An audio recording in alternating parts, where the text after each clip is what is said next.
কয়েকদিন আগে air India থেকে একটা নতুন নিউজ এসেছিল। আই ডোন্ট নো যে তোমরা শুনেছো কি শোনোনি, বাট আমি তোমাদেরকে আরেকবার এক্সপ্লেন করে দিচ্ছি।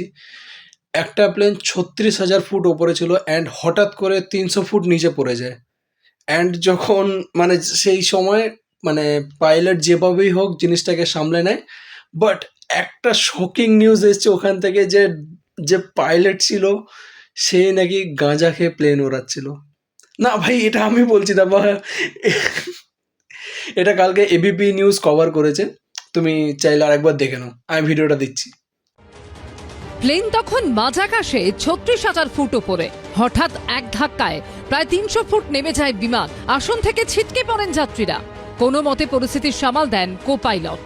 সম্প্রতি অল্পের জন্য ভয়াবহ দুর্ঘটনা থেকে রক্ষা পেয়েছে এয়ার ইন্ডিয়ার AI2379 বিমান। আহত হয়েছেন 20 জন যাত্রী ও 4 জন বিমান কর্মী। কিন্তু কেন ঘটেছিল এই ঘটনা? তদন্তের সামনে আসা তথ্য চোখ কপালে তুলে দিয়েছে সকলের। অসামরিক বিমান পরিবহন মন্ত্রক সূত্রে খবর, গাঁজা খেয়ে বিমান চালাচ্ছিলেন পাইলট ইন কমান্ড। দ্বিতীয় মাদক পরীক্ষাতেও তিনি উত্তীর্ণ হতে পারেননি।